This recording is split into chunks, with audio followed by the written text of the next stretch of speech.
ریاست نگری سے ملن کے بادشاہ عالی مرتبت حکمران تن کو محرز ابن المحروم تن کو منور کی آج 78ویں سالگرہ کے موقع پر آئیے ہم سب مل کر دعا کرتے ہیں کہ اللہ تعالی ہمارے بادشاہ حکمران کو لمبی عمر نصیب فرمائے، مکمل صحت یابی کے ساتھ اور دائمی سلامتی عطا فرمائے، اور ہمیں اس بات کا شکر گزار ہونا چاہیے کہ ہمارے بادشاہ کے عدل اور حکمت کے سائے میں ہمارے صوبے میں اسلام کی علامتیں مسلسل مضبوط اور سرسبز اور باوقار ہو رہی ہیں، اور عوام امن اور سکون کے ساتھ زندگی بسر کر رہی ہے۔ ایک خود مختار صوبے کے ڈھانچے میں حکمران اور عوام کے درمیان تعلق محض انتظامی امور تک محدود نہیں ہوتا، بلکہ یہ ایک امانت کا رشتہ ہوتا ہے۔ بادشاہ خود مختاری کی چھتری کی مانند ہوتا ہے، جبکہ عوام ان جڑوں کی طرح ہوتے ہیں جو اس خود مختاری کے درخت کو مضبوط بناتی ہیں۔ اس خود مختاری سے پیدا ہونے والا استحکام زرخیز زمین کی مانند ہے، جس کے باعث ہمارے صوبے کا رزق مسلسل پھیل رہا ہے، پھول رہا ہے اور خوشحالی کے ساتھ آگے بڑھ رہا ہے۔ ہمارے بادشاہ کی سرپرستی میں ہم حکومت کے مسلسل کوششوں کا مشاہدہ کرتے ہیں اور کر رہے ہیں کہ اسلام کی علامتوں کو ہمیشہ بلند رکھا جا رہا ہے اور عوام کی فلاح اور بہبود کا تحفظ یقینی بنایا جا رہا ہے۔ بابرکت رزق کی بنیاد محض اعداد و شمار یا مقدار پر نہیں ہوتی، بلکہ یہ امن اور خوشحالی کی صورت میں ظاہر ہوتی ہے، جو ہمیں بغیر کسی خوف کے روزی کمانے کے لیے نکلنے اور سلامتی کے ساتھ اپنے گھروں میں واپس آنے کی توفیق عطا فرماتا ہے۔ اللہ تعالیٰ نے قرآن کریم کے اندر ایک جگہ ارشاد فرمایا، بعد اعوذ باللہ من الشیطان الرجیم، لقد كان لسبع في مسكنهم آية جنتان عن يمين وشمال كلوا من رزق ربكم واشكروا له بلدة طيبة ورب غفور۔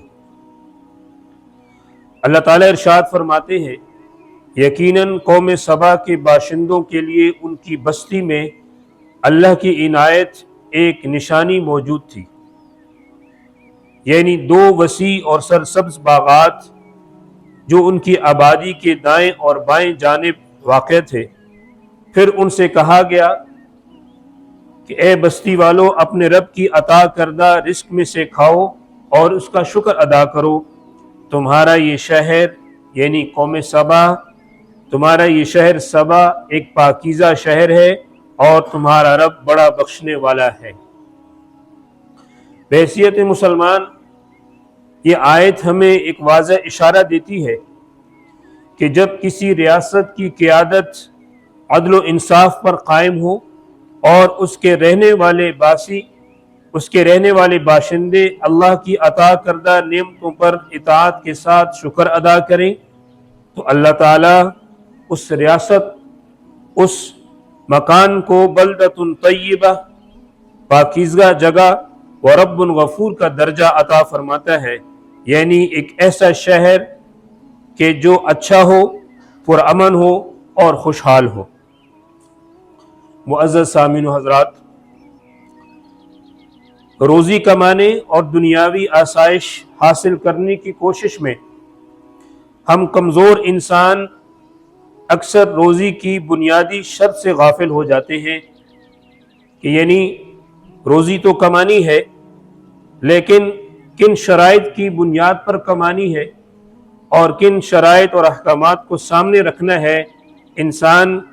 اپنی کمزوری کی وجہ سے اکثر ان سے غافل رہ جاتا ہے۔ اور وہ شرط یہ ہے کہ روزی کمانی ہے لیکن رزق حلال ہو،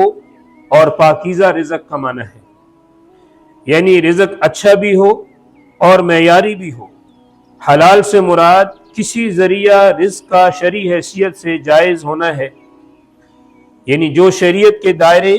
اور اللہ تعالیٰ کے احکامات کے مطابق ہو، اس کے اندر کسی قسم کا کوئی ایسا شائبہ شامل نہ ہو کہ جو اس کو حلال سے نکال دے۔ اور جبکہ پاکیزہ رزق ہونے سے مراد اس رزق کا معیار صفائی اور وہ اچھا اثر ہے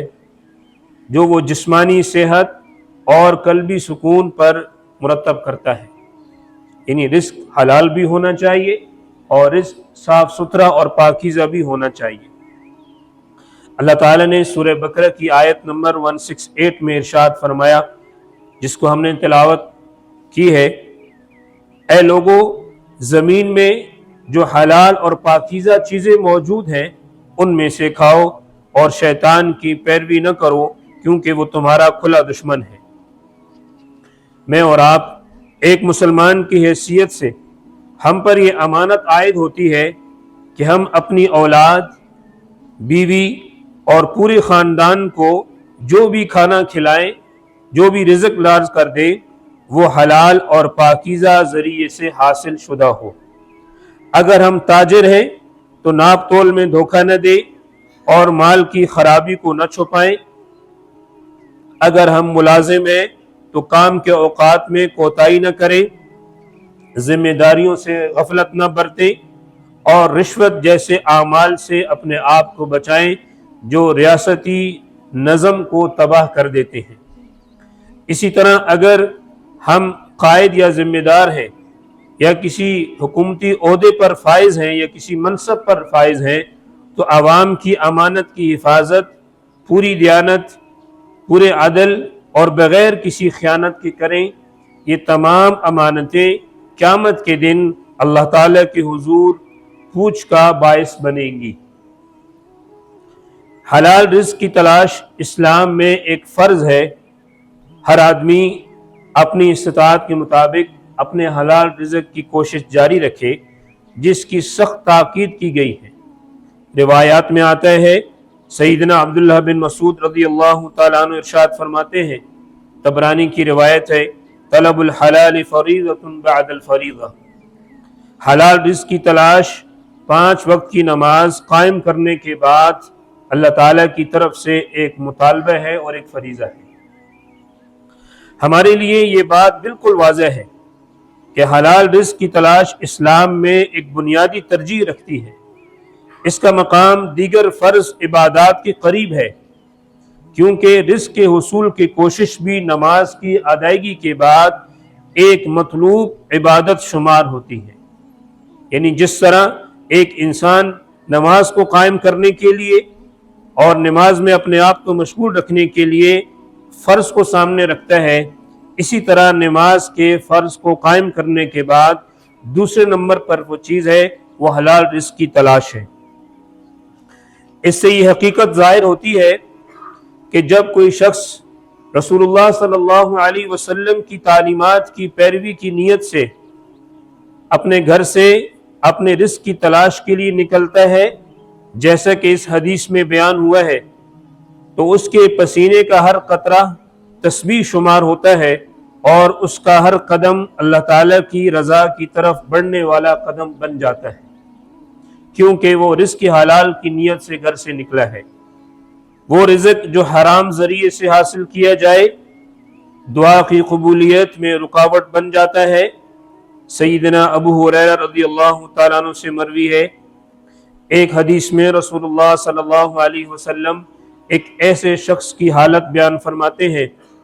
جو لمبے سفر میں ہے، مسافر ہے، اس کے بال بکھرے ہوئے ہیں اور اس کا جسم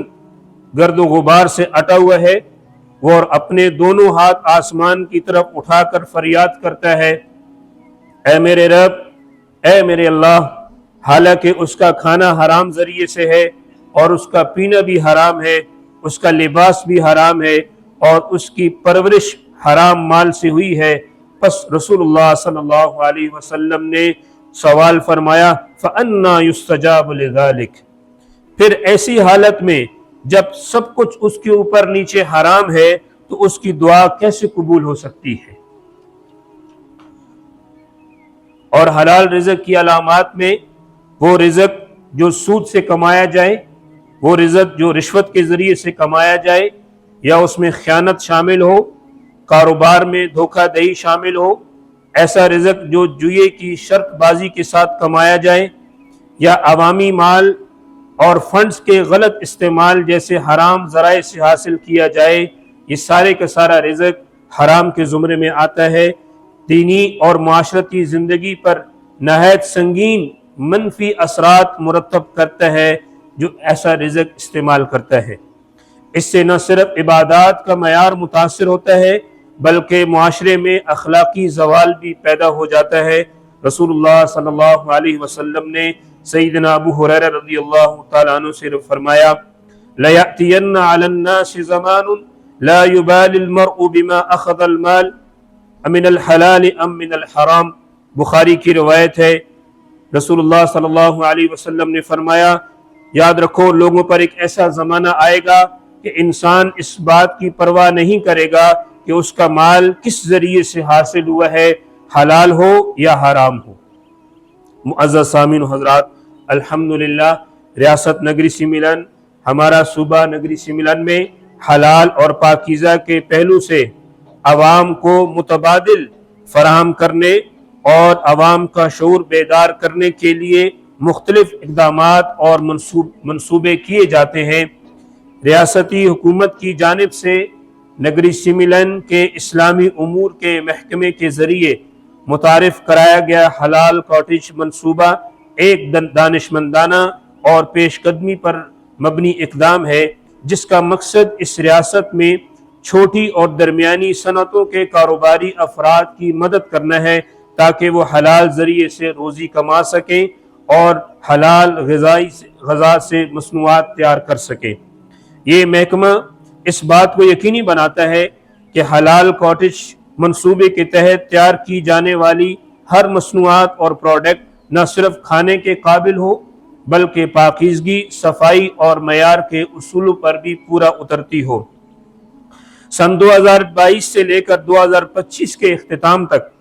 کل 390 حلال کاٹیج کے کاروباری افراد کو معاونت فراہم کی جا چکی ہے۔ اس تعداد میں 313 کاروباری افراد نے ملیشیا کا حلال سرٹیفکیٹ حاصل کرنے میں کامیابی حاصل کی ہے۔ یہ کوشش بالواسطہ طور پر فرض کفایہ کی ادائیگی میں معاون ثابت ہوئی ہے جس کے ذریعے سے ایسے کاروباری افراد تیار ہوئے جو حلال ذریعے سے رزق حاصل کرتے ہیں۔ اس کے ساتھ یہ اقدام، یہ منصوبہ مسلم معاشرے کی ضروریات کو پورا کرنے کے لیے حلال خوراک کی فراہمی کو بھی یقینی بناتا ہے۔ آج کے خطبے کے اختتام پر آئیے ہم سب مل کر زیادہ سے زیادہ دعا کریں، بالخصوص اس بابرکت اور رجب کے مہینے میں اللہ تعالیٰ سے دعا کریں کہ اللہ ہمارا صوبے نگری سملن کے بادشاہ کی حفاظت فرمائے، تمام عوام کو سلامتی عطا کرے اور ہماری روزی اور اس ریاست کو دائمی امن اور خوشحالی سے نوازے۔ جزاک اللہ۔